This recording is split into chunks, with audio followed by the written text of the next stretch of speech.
For more on the automatic spending cuts, we're joined this morning by local Democratic Congressman Scott Peters. Good morning, and thanks for being here. Good morning. Thanks for having me. All right, let's be real. I know that it doesn't matter what side you're on, you're Republican or you're a Democrat or whatever party you're from. To watch a lot of the stuff that's just going, and we're getting close to another deadline again that's going to affect a lot of people. I got to imagine there are a lot of people that are watching. You guys are on recess. Yeah. We watched the president playing golf. Yeah. And we're a week away from some major changes.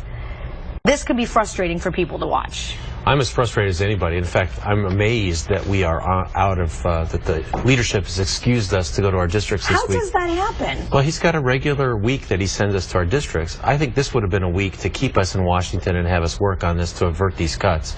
So while I'm here, I'm letting people know what the effects of these things are, and I hope we can bring some pressure on people to see that this is a real problem. It's certainly a problem for San Diego, but it's a problem for the country that we ought to be working on. Yeah, it's a huge problem. So what happens in the next week? I mean, are we going to see any changes? Is there pressure anywhere to do anything? Well, we'll be back next week. I'll be ready to work to, people say that they're drawing these really hard lines. Not going to raise $1 of taxes or make $1 of cuts on either side, when what's going to happen is really quite harmful for the country. In San Diego, we have a military presence that's very important to our economy. About one out of every 4 jobs in the county depends on the military. We could lose 30,000 jobs and jeopardize our national security. And in the science sector, which we talked about yesterday at the Salk Institute, we've developed an innovation ecosystem here that's dependent heavily on federal funding from the National Institutes of Health. That'll help us create cures for diseases, but also helps our economy. And that's threatened too, in addition to air traffic controllers and border patrol agents, all the things we kind of depend on here.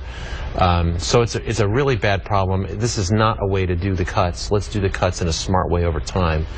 What's like a big sticking point? What's holding all this up that we can't, and that we keep seeing ourselves back in kind of the same story? I don't know. We've done so many of these stories now that we're getting close to a deadline again, and I mean, come on. It's budgeting by crisis. It's really ridiculous. I ran for office in partly as a reaction to what happened in 2011 when this whole sequester was created. They couldn't come to a deal. Our credit was downgraded nationally for the first time ever, which makes our borrowing costs that much higher. And here we are again. I can tell you that the freshmen who were elected with me, there's 85 of us, a quarter of all Democrats are new. We have the attitude that we should be working to fix things and not drawing these really hard lines, preventing us from compromising and solving these problems. We've yet to see that taken up by leadership, but that's our goal. Do you think anything will change by next Friday or next week? I hope so. I think a lot of people are discouraged. They think we're just going to go into this sequester. These cuts are going to start to happen. We're just coming out of a recession. It's taken us a long time. We're growing very slowly. Taking this much out of the economy really jeopardizes that and could put us back in recession again. So, a lot of us are really kind of flabbergasted that this seems to be the way that Washington works.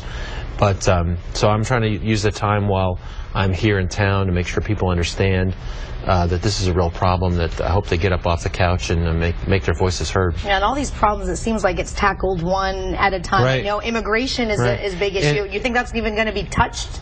It sounds like immigration is something that's got some legs this year, but it's hard. It seems like everything stops while we talk about this budget stuff. So a lot of the other problems we need to work on just get pushed off to the side. There's a lot of challenges in Washington. There's a lot we're not doing that we need to do. And so to be fighting over this in this really stupid way, I think is very frustrating for everyone I know, but it's also frustrating for me. All right. Well, Congressman.